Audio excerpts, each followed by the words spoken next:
Hi மக்களே, நான் உங்கள் எம்பி. இன்றைக்கி வந்து ஒரு டிஃபன் அண்டு டின்னர் ரெசிபி தான் நம்ம பார்க்க போகிறோம். சூப்பராக. அதுக்காக தேவையான பொருள்லாம் பார்த்துடலாம்.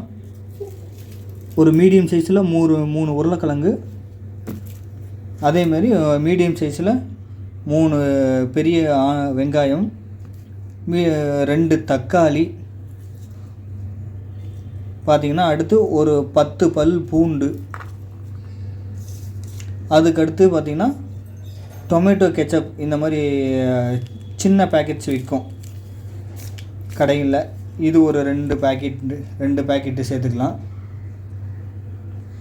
அதுக்கப்புறம் நம்ம நார்மலாக தோசை சுடுவோம் இல்லை, தோசை மாவு, அது வந்து ஒரு கப்பு மாவு, அதையும் எடுத்து வச்சுக்கோங்க. இப்போது ரெசிபி வந்து செய்ய ஆரம்பிச்சிடலாம். அதுக்காக நம்ம வந்து இந்த உருளைக்கிழங்கை தோலை உரிச்சிட்டு வேக வைக்க போகிறோம். நல்லா சாஃப்டாக வேக வச்சு எடுத்துக்கலாம்.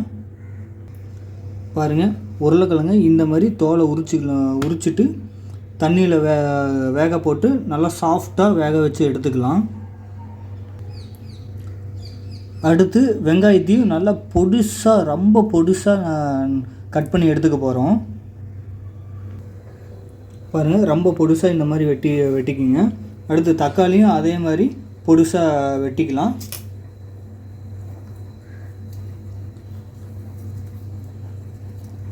அதுக்கடுத்து பூண்டையும் நல்லா பொடிசாக அதே மாதிரி ரொம்ப பொடியாக கட் பண்ணி எடுத்துக்கலாம். பாருங்கள், உருளைக்கிழங்கும் வந்து நல்லா சாஃப்டாக வந்துருச்சு. இதை ஒரு காய் சீவர அந்த இது ஸ்லாப்பில் வச்சு நல்லா நைஸாக சீவி எடுத்துக்கலாம். பாருங்கள், இந்த மாதிரி உருளைக்கிழங்க வேக வச்ச உருளைக்கிழங்க இந்த மாதிரி திருவி எடுத்துக்குங்க நைஸாக. வாங்க, இப்போ வந்து ஒரு கெட்டியான மசாலா ஒன்று ரெடி பண்ணிக்கலாம். பாருங்கள், மசாலா ரெடி பண்ணுறதுக்காக அடுப்பில் வந்து ஒரு பேன் வச்சாச்சு. அதில் ஒரு 2 டேபிள் ஸ்பூன் அளவுக்கு ஆயில் சேர்த்துக்கலாம். பாருங்கள், ஆயில் வந்து சூடானதும் அதில் ரொம்ப பொடியாக கட் பண்ண பூண்டை வந்து சேர்த்துக்கலாம்.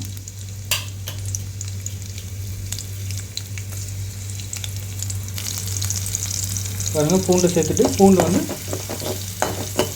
ஒரு லைட்டாக பொன்னிறமாக வர்ற வரைக்கும் நல்லா ஒரு கிண்டி விட்டுக்கலாம்.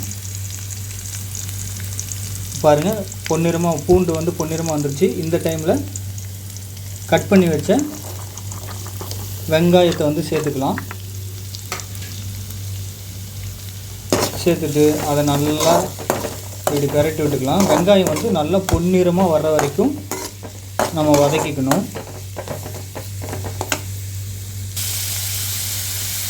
பாருங்கள், இந்த டைமில் மசாலாவுக்கு தேவையான அளவு சால்ட்டை இந்த டைம்லேயே சேர்த்துக்குங்க. சேர்த்து வெங்காயத்தோடு சேர்த்து வதக்கும் போது வெங்காயம் சீக்கிரமாக வதங்கிடும்.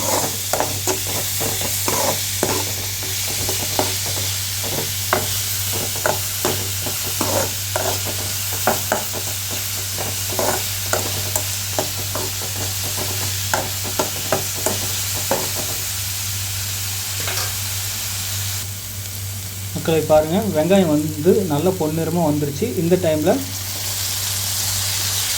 தக்காளி வந்து சேர்த்துக்கலாம். பொடிசாக நறுக்கி வச்ச தக்காளி வந்து சேர்த்துட்டு அதையும் தக்காளி நல்லா மசிஞ்சு வர்ற அளவுக்கு நல்லா வந்து வதக்கிக்கலாம். தக்காளி நல்லா வதங்கட்டும்.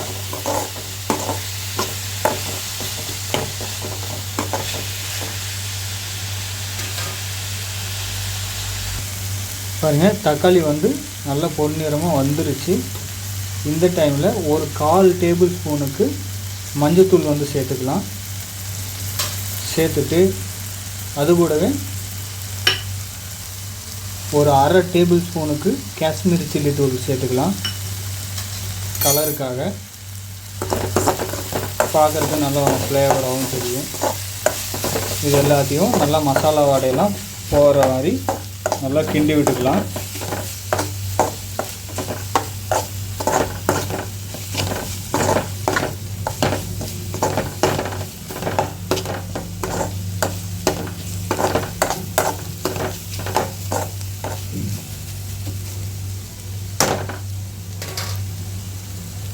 பாருங்கள், நல்லா வதக்கியாச்சு, மசாலா வடையெல்லாம் போயிடுச்சு. இந்த டைமில் நம்ம நைஸாக துருவி வச்ச உருளைக்கிழங்கை வந்து சேர்த்துக்கலாம்.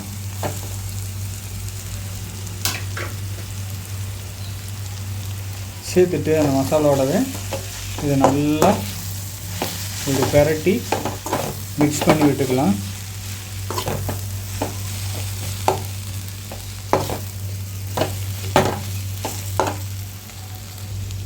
பாருங்கள் மக்களே, இந்த மாதிரி நல்லா மசாலாவோட நல்லா மிக்ஸ் ஆகிற மாதிரி நல்லா கலந்து விட்டுக்குங்க. கலந்து விட்ட உடனே இதில் டொமேட்டோ சாஸ், உங்களுக்கு தேவையான அளவு டொமேட்டோ சாஸ் இதில் வந்து சேர்த்துக்குங்க. ரொம்பவும் சேர்த்திங்கன்னா ரொம்ப இனிப்பு தன்மையாக ஆகிடும், சாப்பிட்றதுக்கு நல்லா இருக்காது. அதனால் தேவையான அளவு கொஞ்சமாக சேர்த்துக்குங்க. நான் ஒரு 2 பாக்கெட் அளவுக்கு டொமேட்டோ சாஸ் சேர்த்துருக்கேன். இந்த மாதிரி சின்ன பாக்கெட் தான் வாங்கியிருக்கேன். இது வந்து கடையில் இதனுடைய விலை வந்து 3 ரூபா தான். நான் ஏன் இந்த மாதிரி வாங்கி சேர்க்குறேன்னா, மெஷர்மெண்ட்டுக்கு கரெக்டாக இருக்கும். 2 பாக்கெட் சேர்த்தா போதுமான அளவாக இருக்கும். பாட்டிலேருந்து ஊற்றும் போது அளவு தெரியாமல் நிறைய ஊற்றிடுவேன். அதனால் இதையும் நல்லா இதோட மிக்ஸ் பண்ணி விட்டுட்டு, இது கூட ஃப்ளேவருக்காக லைட்டாக கொத்தமல்லி சேர்த்துக்கலாம். கொத்தமல்லி தழை சேர்த்துட்டு இதை வந்து நல்லா அதனுடைய மிக்ஸ் பண்ணி விட்டுக்கலாம் மக்களே.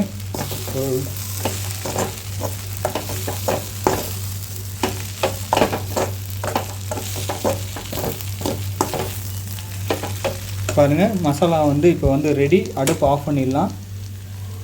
இந்த மசாலா சூடு ஆறுனதுக்கப்புறம் கொழுக்கட்டை மாதிரி கையிலேயே வந்து நல்ல உருண்டையாக ஒரு கொழுக்கட்டை மாதிரி பிடிச்சு எடுக்க போகிறோம். அதனால் இது வந்து சூடு ஆறட்டும். மக்களே பாருங்கள், நல்லா வெந்து நல்லா சூடெல்லாம் ஆறிடுச்சு. இதை வந்து நம்ம கொழுக்கட்டை மாதிரி சின்ன சின்னதாக பிடிக்க போகிறோம். இந்த கப்பில் தான் நான் வந்து மாவு ஊற்றி இட்லி சட்டியில் வேக வைக்க போகிறேன். அதனால் இந்த கப்புக்கு தகுந்தாப்பில் சின்ன சின்ன உருண்டைகளாக நம்ம பிடிச்சு எடுத்துக்கலாம். இந்த மசாலாவை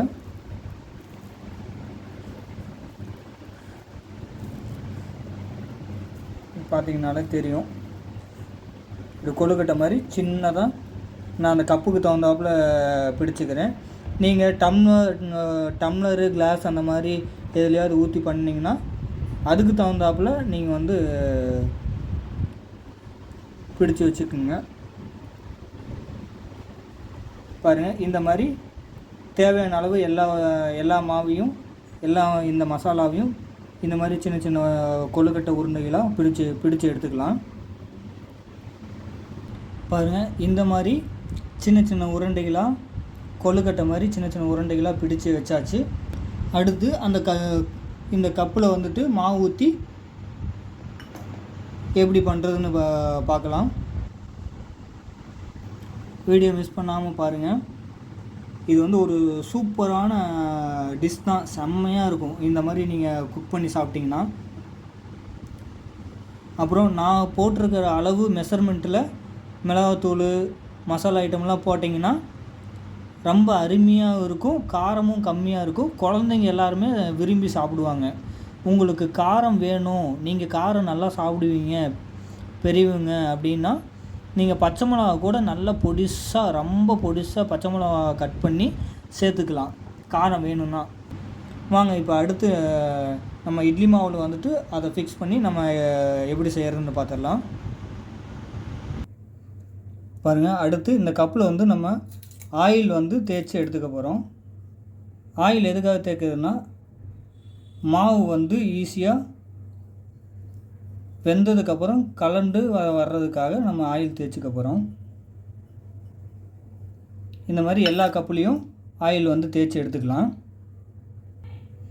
பாருங்கள், இந்த மாதிரி எல்லா கிண்ணத்துலேயும் நீங்கள் டம்ளரில் ஊற்றுனீங்கன்னா இதேமாதிரி எண்ணெய் வந்து ஃபுல்லாக நல்லா உள்ளே அப்ளை பண்ணிக்கோங்க. அப்போ தான் மாவு வந்து ஈஸியாக நல்லா ஒட்டாமல் கலண்டு வரும்.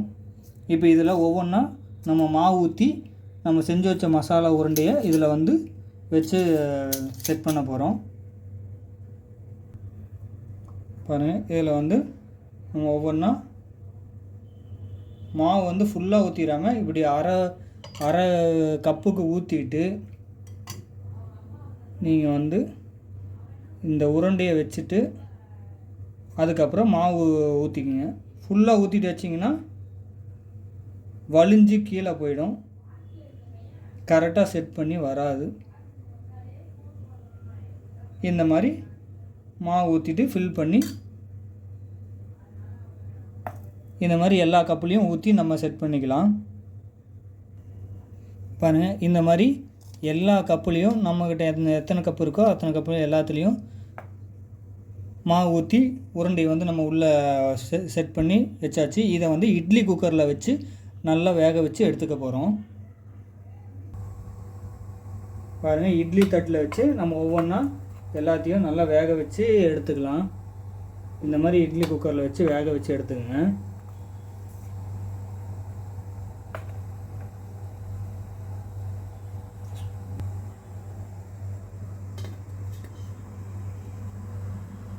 இந்த மாதிரி நல்லா மாவு வந்து சாஃப்டாக வர வரைக்கும் நல்லா வேக வச்சு எடுத்துக்கலாம். பாருங்கள், இந்த மாதிரி நல்லா வேக வச்சு எடுத்துக்கலாம். எடுத்துட்டு இந்த மாதிரி ஒரு கத்தி மாதிரி வச்சுட்டு கிண்டுனிங்கன்னா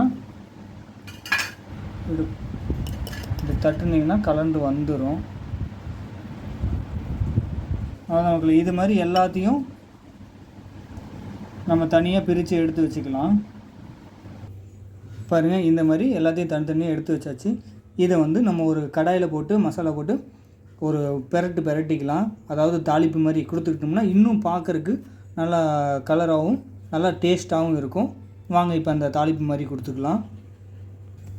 பாருங்கள், தாளிப்பு கொடுக்க அடுப்பில் ஒரு கடாய் வச்சாச்சு. நான் ஆல்ரெடி மசாலா வணக்குனா கடாயவே யூஸ் பண்ணுறேன். இதில் வந்து தேவையான அளவு கொஞ்சமாக எண்ணெய் சேர்த்துக்கலாம். எண்ணெய் வந்து லைட்டாக சூடாகட்டும். பாருங்கள், எண்ணெய் வந்து லைட்டாக சூடாயிருச்சு. இந்த எண்ணெயிலேயே ஒரு 1/4 டேபிள் ஸ்பூனுக்கு மிளகாத்தூள் சேர்த்துக்கலாம். அது கூடவே ஒரு 1/4 டேபிள் ஸ்பூனுக்கு ஜீரகத்தூள் வந்து சேர்த்துக்கலாம். இது கூடவே ஒரு 1/4 டேபிள் ஸ்பூனுக்கு கரம் மசாலா சேர்த்துக்கலாம். நல்லா ஃப்ளேவராக இருக்கும். சேர்த்துட்டு ஒரு 2 சிட்டிகை அளவுக்கு சால்ட் வந்து சேர்த்துக்கலாம். சேர்த்துட்டு இதை வந்து நல்லா ஒரு கலக்கி விட்டுட்டு நம்ம செஞ்சு வச்ச இட்லி வந்து இதில் சேர்த்துக்க போகிறோம்.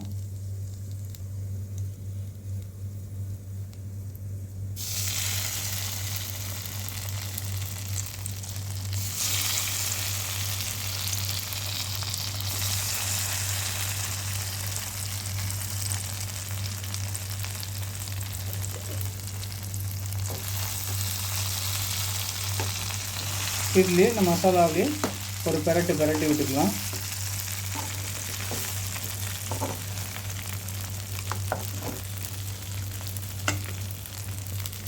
பாருங்கள், சூப்பராக நல்லா ஃப்ரை ஆகி வந்துருச்சு.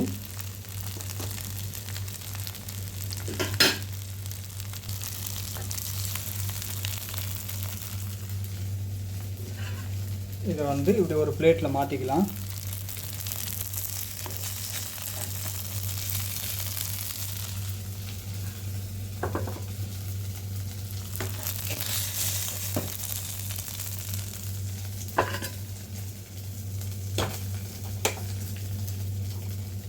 பாருங்கள், சூப்பராக நம்ம வந்து ஒரு டிஃப்ரெண்ட்டான டிஃபன் ரெசிபி